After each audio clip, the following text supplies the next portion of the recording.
Estamos de volta e vamos dar continuidade à entrevista com o advogado especialista em direito eleitoral, Edson Guimarães. Edson, hoje em dia, só o que você escuta é o candidato ficha limpa, ficha suja.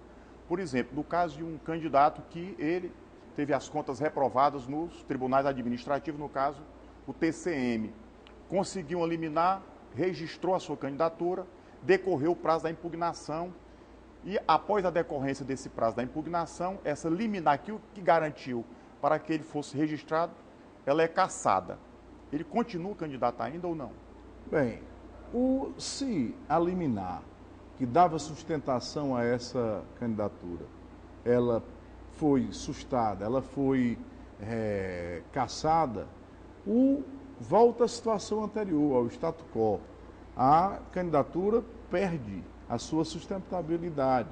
Aí você diz, passou o prazo de impugnação, mas aí ele voltou a não ter condição de elegibilidade. Ou seja, ele não atende aos requisitos da lei para se candidatar.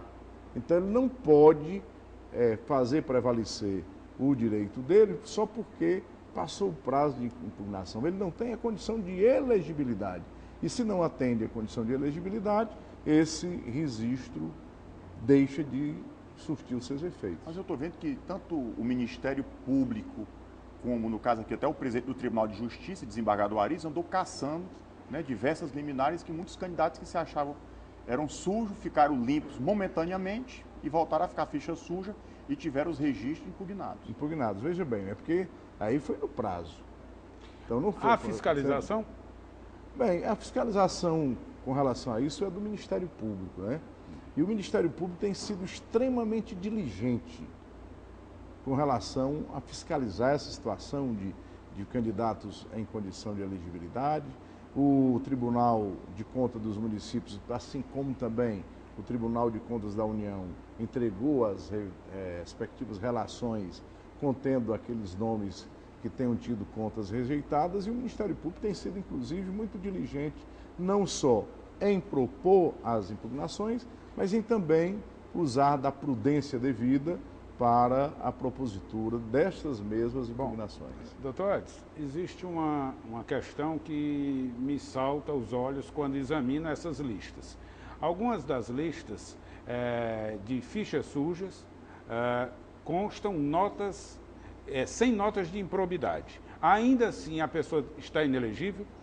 Bem, aí é que está. O Ministério Público é que tem avaliado com muita cautela isso, porque não tendo nota de improbidade, o candidato atende aos requisitos da lei, porque não vai ao que a lei estabelece no que diz a condição de elegibilidade. E o que vem a ser uma nota de improbidade? A nota de improbidade geralmente é quando há uma falha, digamos, um superfaturamento de obras, uma obra não realizada e contabilizada,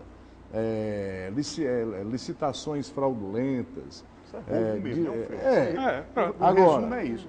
Em bom português, às vezes se aplica nota de improbidade por questões que nem justificam a improbidade. Por exemplo, um atraso numa prestação de contas, apesar da lei dizer que é caso de improbidade. Nesse caso, o Ministério Público ele faz está fazendo uma avaliação. O que nós temos. Mas a legislação permite a avaliação?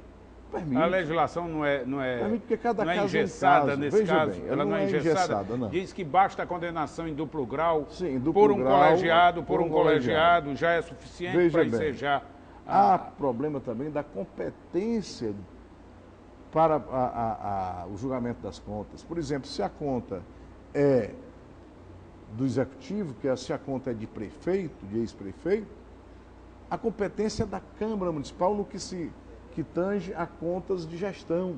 Sim. As contas de governo aí não, a competência é exclusiva do Tribunal de Contas dos Municípios.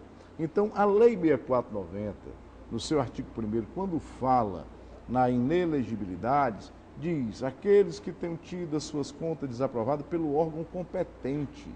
Então, o mero julgamento pelo Tribunal de Contas, no que diz respeito às contas dos gestores, ou seja, dos prefeitos municipais, ela não pode ser tida como julgada se o posicionamento é exclusivo do Tribunal de Contas, sem que tenha havido o julgamento pelas câmaras municipais, que são competentes para decidir e julgar quanto às contas prefeiturais. Vamos transformar esse processo eleitoral num grande processo litigioso em que milhares de candidatos vão bater as portas do judiciário para tentar assegurar a sua candidatura? Nós estamos vivendo esse momento? Bem, no Estado Democrático de Direito, Alfredo, a justiça é o caminho lógico para aqueles que se sintam prejudicados no seu direito, atingidos no seu direito, buscar o agasalho que lhe... Nós teremos essa pronta resposta da jurisdição ou vamos aguardar o mandato dele terminar? Não, o que é verdade para é decidir? o julgamento. O que é verdade é o seguinte, nós temos visto aí a justiça muito diligente. E você sabe a justiça que eleitoral em matéria eleitoral a justiça não pode parar. Os prazos são contínuos, ainda agora à tarde saí do escritório, chegando intimações e tendo que responder, porque mas eu conheço uns negros aí que na legislação agora, eleitoral já está terminando o mandato e o cara não a larga o osso. justiça comum é que há um certo emperramento, inclusive porque muitas vezes os juízes da justiça comum são juízes eleitorais e paralisam os seus trabalhos na justiça comum para atender a justiça eleitoral. Então, além de que o Ceará hoje tem 79 comarcas sem juiz. Só para finalizar, a Justiça Eleitoral se preocupou em lançar alguma cartilha para orientar tem orientado, os candidatos? sim, tem sim. Inclusive no site do TSE. Bom, Edson, um prazer imenso recebê-lo aqui no Direto da Redação.